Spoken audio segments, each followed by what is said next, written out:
On this episode of SDK Garage, we are going to be ripping out the old exhaust. We're going to be replacing engine mounts. Actually, I already did that off camera. Sorry, I forgot to record it. And we're going to look at the shifter linkage just so we can fix some of that slop. Over here, yeah, like I was saying, I already did these off camera because I was kind of in a mood to work on it. But we have the VF Engineering transmission mount and their passenger engine mount.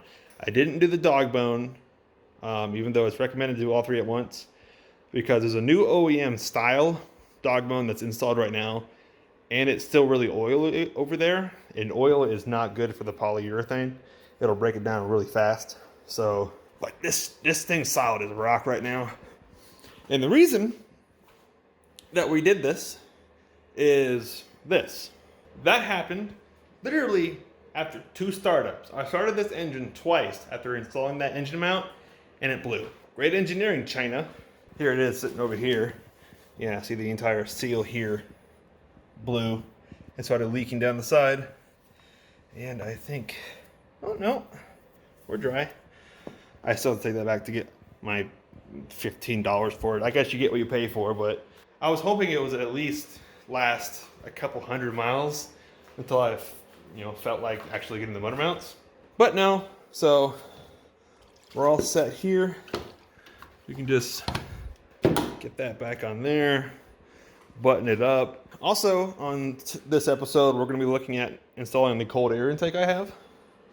This nice AEM secondhand intake I have, which it's in pretty okay condition. There's some scrapes and there's a dent here, but it's all temporary until the engine builds. So we're gonna look at getting that on. I need to get some fittings for the crankcase pressure tube to go down there. And over here we have the old intake.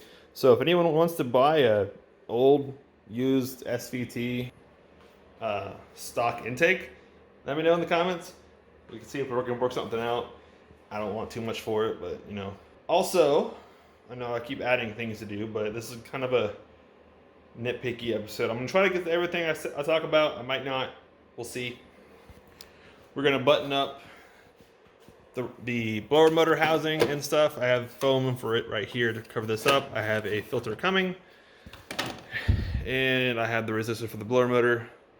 And we're gonna get the cowl back on and the wiper blades back on, but all in time lapse. Don't have to go into the nitty gritty because it's all pretty self-explanatory. All the bolts are out in the open. There's no trick to it other than not breaking the plastic, which I kind of did and I need to fix with some plastic weld, but that's for later. For now, we're gonna get into it. So today, I'm gonna monkey with the cold air intake, this bucker, and I am going to get the filter housing back in there. We got a brand new filter from Motorcraft, which was ridiculously cheap. That should have just been there in the first place, but whatever. Also have some new foam for the back side of this guy that sits right here so that it seals from water getting up into it. I need to clean that a little bit more just to get a nice surface, but that should be good. I don't think I'm going to touch the exhaust today. I'm just going to monkey with the cold air intake because I need to take the battery out in the battery box, and I need to figure out some way of mounting it to the lower core support. Not this, but that bit mounts to the lower core support. I got all the couplers in that I need from Z1. I actually got twice what I ordered, but whatever. Got the new whatever this is. I don't know what sensor this is or what it does, but I got a new one because the old one is speckled with rat shit and I don't want to touch it. So that's going into the blower motor housing underneath the dash area later. And we're just going to jump into it. Oh yeah, and I forgot to mention that we got the O2 sensor defouler that we get to monkey with whenever I get the exhaust figured out. So that just goes there, snap ring in, brass washer on this side to crush it down. It even came with another bong, which was cool. But I already have them in there, but good to have extras. Anyways, onto the cold air.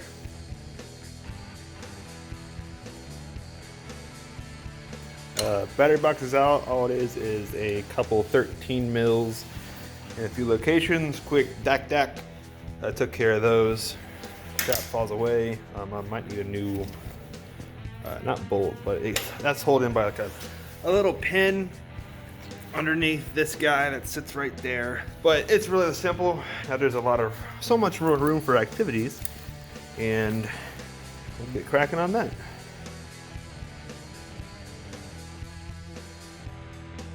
Okay, that was more annoying than I thought. Tried getting the top tube in first, as you might have seen on the camera here. But it prevented me from getting this guy in here because his little kickstand right here, where my finger needs to be on this plate. Maybe I can show you from here.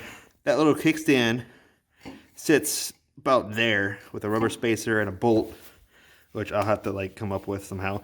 This grabs onto right there, the whole thing solid, and then connects up to the top tube. So now to find a rubber spacer grommet thing.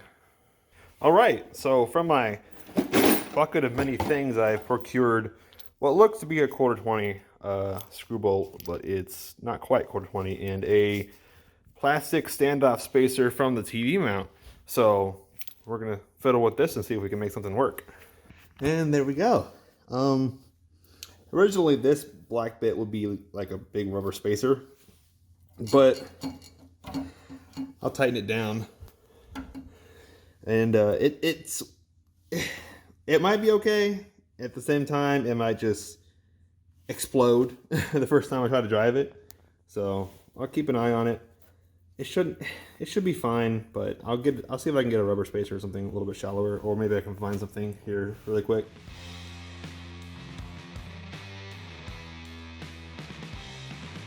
I was just being dumb because I had this bottom pipe just its own length over here, so I had it just off by like 3 inches, and the angle of the dangle was not lining up for this coupler here.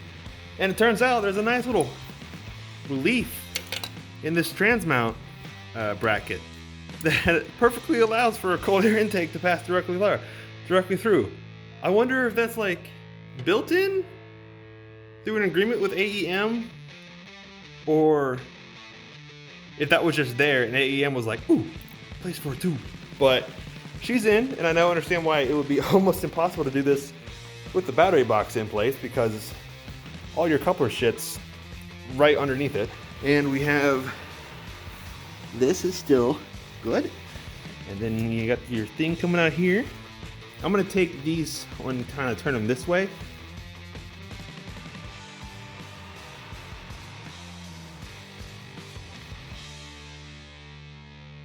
Let me just move this out of the way. Decided I was gonna move the horns because they were contacting the inlet tube just a bit. So they're actually mounted to this hole. This tab is bent over and into that little slot. Tried to use this hole, wasn't working. Found another hole, got another bolt, and still wasn't working because I didn't realize I can just loosen the fucking nut on the back of the horns and spin them. So now I'm just blasting noise at my thing now. I'm probably gonna point this one down so water doesn't collect in there. Okay, and now we just follow her up, tighten the couplers, right there and there, put in our math. Although, I can't put in my math because these are originally, was it 632 tapped, and someone put a fucking wood screw in to hold the math in. So I gotta have a buddy over with his tap set and drill these out and retap them, probably for like 832 or something bigger, and then we'll be good and solid. So I'm really liking how like this fitment is working, because that's like really good gap right there. This is a nice well-designed thing. And before anyone fucking flames me for getting rid of the stock airbox, my stock airbox was missing pieces. I didn't have the snorkel piece. I didn't have the piece that would grab air from the fender. I had none of that. So this is what we got. Deal with it. AEM cold air intake installed with a water jacket, so we don't have to worry about water getting up in there, even though It's not gonna happen unless I submerge the front of the car, which I'm not driving this thing in the wet, or very wet, anytime soon. And quick fun fact about this unit. This is the part I've had the longest out of everything else. This is a bit. Well, I tell a lie. These, the sway bars over there are the longest bit I've had on the car. This is the longest bit I've had an SVT specific part. I'll get this, well, I don't know if I'm gonna button it up because I still gotta take this portion off for him to drill and tap. I just dropped my camera. But anyways, what are we doing? Oh yeah, I still forgot the fucking crankcase shit, which I have the fitting. Ah, here it is. Probably put some tape on this and put it down in this little slot right there. This is just for the blow-by, which naturally these cars don't really have a whole bunch, but you need this going out at somewhere. So we'll do that next.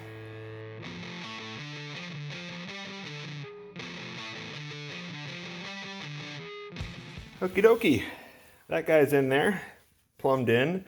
I'm relatively sure this is oil safe hosing. If not that big of a deal. I did do some duct tape on the outside, gaffer tape on the outside, duct tape on the plastic, gaffer tape around the duct tape. Words are hard.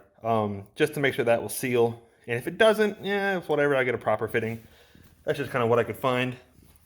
Up next though is that little guy right there is gonna need a bit of hosing, just sliced open and placed on it. And I'll probably zip tie it just to protect that from any potential wear. It's recommended in the AEM instructions, so I'm just gonna do that. And I got the spare hose, so I thought I just might as well. Alrighty, so bit of rubber tubing, split and put over the hydraulic hose, whatever this hose is, and then another zip tie just to hold her in place. This hose is a little bit loose, but from what I can see, that back there is where it's connecting to. And nothing's leaking that I can see, so I'm just gonna leave it alone and not monkey with it. So on to the next thing of quick throwing this other sensor into the blower motor. And I think that'll be it for today. I can't think of anything else I want to do right now because I don't want to monkey with the exhaust because I might be looking at a side exit for lulz. So we'll see. Time will tell on that. It might sound disgusting. It might sound cool. I don't know. But oh yeah, filter housing. I guess that's what we're doing next. Yeah, we'll go ahead and do this, and then we'll throw in the sensor or whatever the fuck that is, and then we'll call it a day. So here we go. Okay, filter housing. This sits there. If you own this car and you don't know how to change your filter, it's really simple. Take off that bit of the cowl, this black strip there. You're gonna have a black piece there still. One of these goes up, and the other goes up. Forgive me, I'm doing this one-handed. That bit bends back. That comes up. That comes up. Out comes the grate, which mine has been recently bleached and deep cleaned. So we're all good with that. All right, grab the filter from the box, and on it you'll see airflow, arrows, indicators.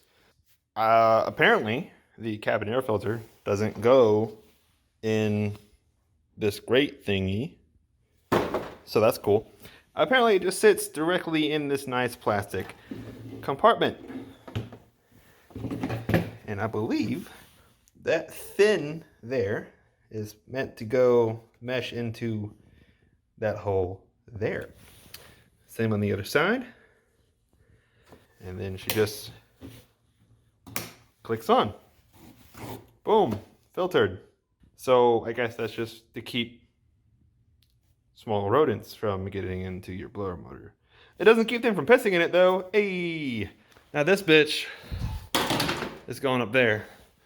But first, we're gonna grab the nice foam I got that's adhesive backed, and we're gonna line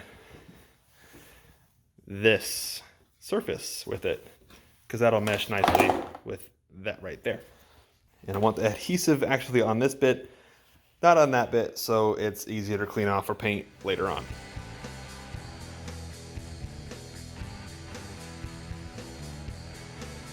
All right, we are in and filtered. I actually had to use 2 layers of the foam because it was kind of thin and it wasn't really getting enough purchase on the surface for my liking. And interestingly enough, it's more compressed over here than it is over here. So that's weird, but we are nicely all filtered up. I guess the sensor is next. Back in here once more. It's gonna drop the glove box and get at where I need to get at.